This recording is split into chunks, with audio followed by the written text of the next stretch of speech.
good afternoon, and thank you for being here. So we came here today as ALLCOT to present one of our flagship projects, which is in Colombia, called Sustento. And the project is being developed in a post-conflict zone. So it's an area that had more than 60 years of conflict with the paramilitaire and then the FARC and the NARC. It's an interesting, we thought, when we started the project was said to be impossible because it's addressing rural communities. So we're not dealing with indigenous community who usually have a very good knowledge on how to preserve biodiversity and ecosystem, but we're dealing with vulnerable communities that had a tradition to being nomad and to exploit what was around their area. So the project takes place in 4 municipalities, and we started really mapping the project in 2018, and we're in the phase of next year having the first carbon credit. We're using carbon finance to basically empower the communities.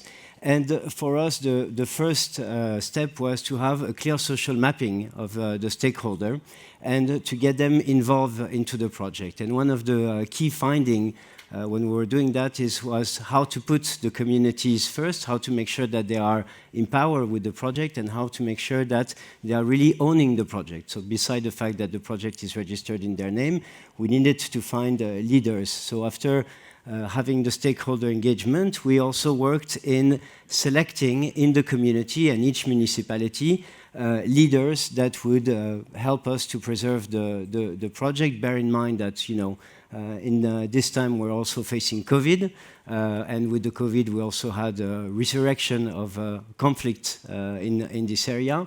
And one of the great victory of the project is that the community themselves fought back the presence of dissidents and violence to make sure that we could pursue with the project. And for us, that really shows a very good result in terms of capacity building and in terms of entitlement of those communities in the project. And once we pass so basically the first conclusion on that is how important it is for all the projects that touch biodiversity, conservation, restoration, good agricultural practice.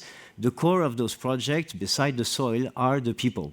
And I think that is one of the great teaching that we have on any project, whether they're jurisdictional, small scale, large scale. It's really to make sure that the projects are being cemented through that, especially taking into consideration that the life cycle of the carbon crediting period is 30 to 40 years. So it's several generations that needs to be involved. And once you have the champion of the project, then you really start getting the work being done. So about conservation, we had a fire as well during last year where we lost 30 hectares of forest, and we managed to replant 12,000 trees. With all the communities, and now we're empowering, giving them tools and computers. We're also linking universities to the project so that we can prepare the next generation of leaders that can auto-manage the project. And proudly today we have a little bit more than 1,200 families together working on that project through the 4 municipalities of the Sur de Meta. This will generate almost a bit more than 11 million ton of emission reduction and on an area of 75,000 hectares. And the challenge there on that project, well, I'll let you with the video.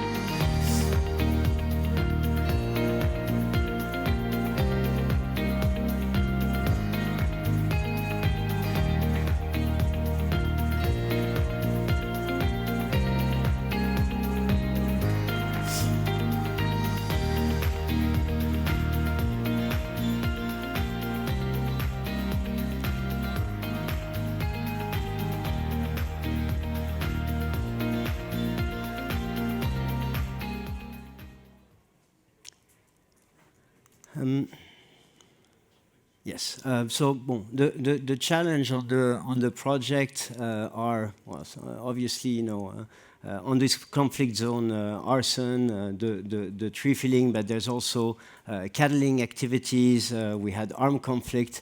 I was mentioning for us what really made the difference is strengthening the governance of the people working on communities that can manage also the income that will be generated by the project, making sure the community understand that the proceeds of the project needs to be used as a force for good for the municipalities and not for individual purposes, and making sure that those committees are balanced in terms of gender representation and generational representation, which is something we proudly deployed in the 4 municipalities.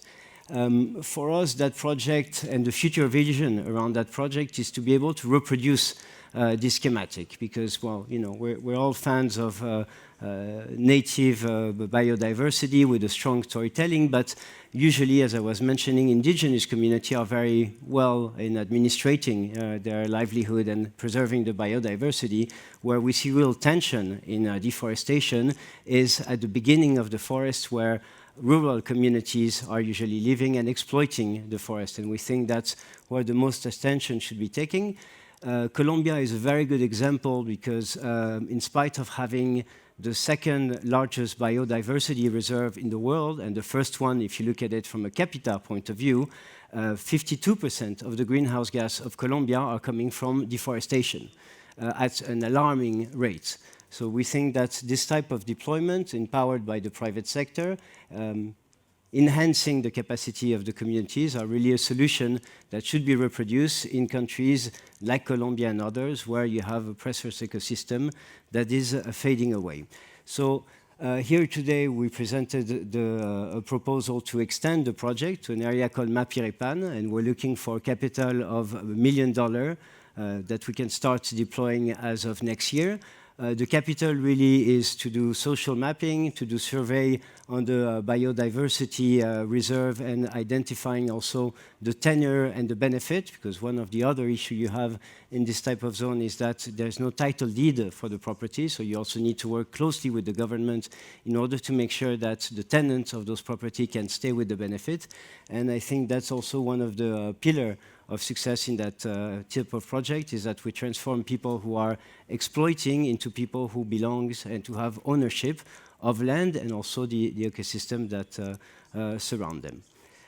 So we also welcome all the technology that can help us explore the biodiversity, and we had very good encounter here, and we welcome also the announcement that was made previously, hoping that the data could make us accelerate and reduce the cost of implementation of such project.